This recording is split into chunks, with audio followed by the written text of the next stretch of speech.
Alright, welcome everyone. So this is sort of a companion video to my last one where I was comparing a whole bunch of the new Convoy lights that I have tried recently.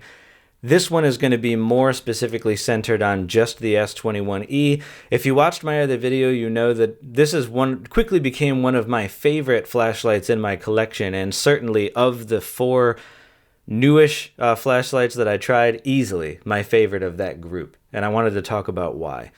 So this was actually my very first light that I've ever owned by Convoy, so what a great introduction to that brand. And I just feel like this light as it is checks so many boxes that it's just, to me, the perfect all-around light that I would use the majority of the time, and that's exactly what it became right away.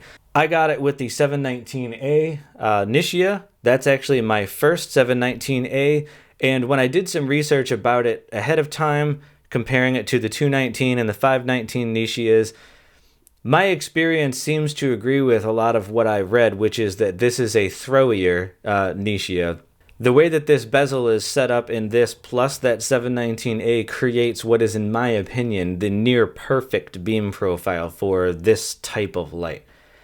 Yes, I've had lights that are throwier, like this real big C8L, and I've had some Sofern ones that were even throwier than that in the past. But those are best for like niche cases where I'm going into a scenario where I only want throw. And obviously on a light like this, it's big. It's not very great for a pocket light, so you'd only bring this camping or in some specialty type scenario. Sort of like that saying that they say about cameras, the best camera is the one that you happen to have on you in the moment. I feel like you could say the same thing about flashlights. The best flashlight for the job is the one that you're going to have with you. And the problem with really big, really throwy lights, to me, is that I'm probably not going to have them with me most of the time. Whereas this would be something that I would actually put in a coat pocket, in a pants pocket, in a backpack. I would be likely to have this with me all the time. And it does a pretty good job of everything. This is the throwiest light that I have at this size. This used to be the best balance of pretty throwy but has a decent amount of spill and something that could fit in a pocket. But I actually find that they throw equally well, and the hotspot on the S21E is actually slightly bigger, which is more useful and doesn't seem to come at the expense of not throwing quite as far.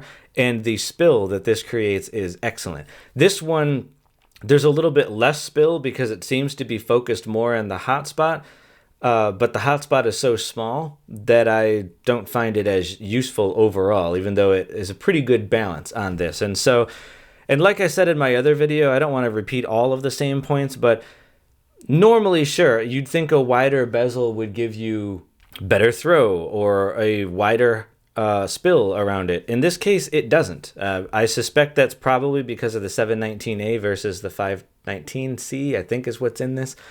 And so in that case, I'm like, if the wider bezel isn't giving you a better throw or a better beam, then why would you want a wider one that's not as good in the pocket? And I feel like I've never had a flashlight like glass plate break, but I feel like when you drop these, the bigger the piece of glass on it, the more likely that is to become a problem. And so of the two of these, they have very similar features. They both have the ability to charge on the outside via USB-C. They're pretty similar weight. They're pretty similar size. They both take 21700 batteries, so they have a lot in common. But in every way that they're different from each other, I feel like the S21E is better, or at least in my opinion, for my use cases. It's more pocketable. It has 5 brightness modes, which it will cycle between. It can hit 1000 lumens even with the Nichia light. Triple clicking will get you to strobe, which I don't remember if the D2 has, and it does have a moonlight mode that you can get just by pressing and turning it on while holding the button down.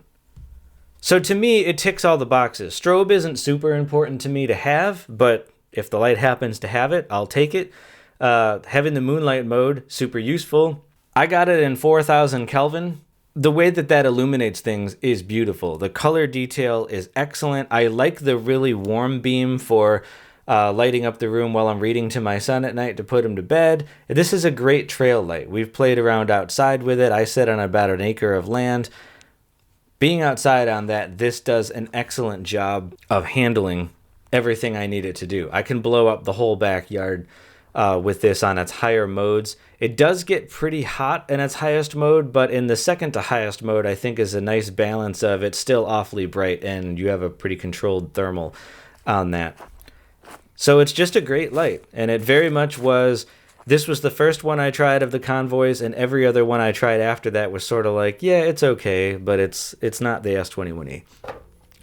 This one I had out to talk over. I did mention it in my last video, but I wanted to mention it again in this one just to focus more on this light. The S6 is mentioned in a bunch of flashlight forums. A lot of people like it. Some of the things they say they like about it is that it doesn't have any branding on the outside. In the pictures I saw of it, it looked thinner, less girthy than it actually is. To be honest, when I took this out of the box, I was a little disappointed just because I was thinking, oh, an 18650 light is going to be smaller and easier to pocket than a 21700 light. And when I held them in the hand, I'm like, yeah, it's slightly less girthy, but like barely. They're about the same weight, so I don't feel like it's really any lighter. And then I feel like you're losing a bunch of features with this. You don't have any external USB-C charging. It doesn't come with a pocket clip. I had to get one that's for the S2 Plus to screw on. And because it's an exclusively rechargeable 18650 light, unless you're carrying a bunch of extra 18650s with you, if this gets low, what are you going to do with it? Now, I realize that may not happen all that often for most people, but in my case, when you already have a light that has an easy answer to that question with the USB-C port, why would you pick up the light that is less useful in that way when you already have one that you could readily charge anywhere you go?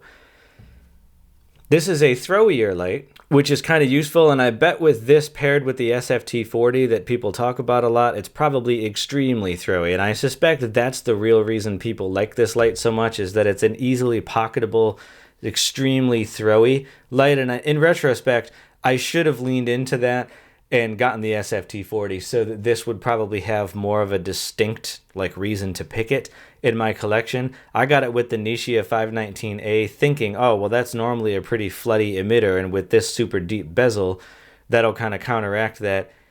Yes, it does, but with how throwy the 719A is in this, I feel like they throw about the same, except this one has way better flood around it, and this one has way less. And so unless you're in a scenario where you're saying, I don't want a lot of flood because I want to be discreet with what I'm shining it on, yeah, maybe then. But like I said, the rest of the time, this throws just as well and gives you more useful light around it. Why would you pick it? So sadly, this is one of those lights where I just own it, but I barely ever pick it up and use it. If it was my first 18650 light, I'd probably think it was pretty cool. It's well built. For what it is, it does a good job, but when you have as many flashlights as I do, and we're so spoiled for choice in general on options one could pick these days on lights, I just don't feel like that brings the right things to the table against a light like this, that it has the reversible pocket clip, it's got the USB-C charging, it's got a whole bunch of color options that this does not have. It has just as many emitter options. I think this actually has more emitter options. And like I said, with the right emitter in it, it throws pretty close to as well. And it just has a great balance. I like that they can both tail stand. That didn't used to be a feature that I cared as much about years ago, but I definitely like it now. Some evenings when I game in my office and I don't want the full office light on, I tail stand this light on the desk nearby and turn it on one of its lower modes, and that gives the room a dim illumination but still keeps it kind of dark. And like I said, I do the same thing reading books to my son at night to put him to bed. In his bedroom, same deal. I don't want to have the bedroom light on because it's bright. This nice warm 4000 Kelvin beam is really nice to just illuminate the room for me to read to him. And then it's equally good as a trail light. And so it just rapidly became the light that I pick most of the time. It is a little bit bulkier, obviously, than, say, a AA pocket light. And if you're putting it in a pants pocket, it does kind of take up most of your pocket. But I don't find that it feels so bulky that I'm like, ugh, I guess my only caveat as a recommendation would be Don't expect to put this in your pocket alongside a pocket knife or a bunch of other stuff, because that probably would begin to feel bulky. But if this is going to be the main thing in a pants pocket, it's not bad. And if you're wearing a jacket or anything like that, this is very comfortable in a jacket pocket. Now, normally it's not my preference to have a side light like this for a pocket light because it can easily be bumped and turned on. But what I do like about this is it takes very little. People always say do a quarter turn to lock it out. I wouldn't even say this light needs a quarter turn. You can see that already it doesn't turn on. I just rotated it a tiny bit. I wouldn't even say that's a quarter turn, and it's locked out. So that's really convenient because you could just twist that ever so slightly. This won't turn on. And when you're ready to use it, twist it ever so slightly, and now it turns on. I was still in moonlight mode. That's the one gripe I have about this light, and probably the only gripe I have about it is, if you're in moonlight mode, you can't just hold the button to cycle into its other modes. You have to turn it off and then back on again into its regular mode to cycle. That's a little weird to me. Otherwise, guys, that's the bulk of what I have to say about it right now. I feel like it balances a lot of qualities in one light really well. It's probably one of the most well-rounded lights I've owned in years. And it's the reason why it finds its way into my pocket now after owning it for almost a month. It's my most used light at the moment.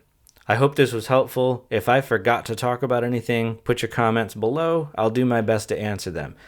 If you have a light that's similar, or if you have the S21 in a different emitter and want to give in your 2 cents about what a difference that makes, I would love to hear it, because I am pretty curious what this light is like with, say, an SFT40 or something like that.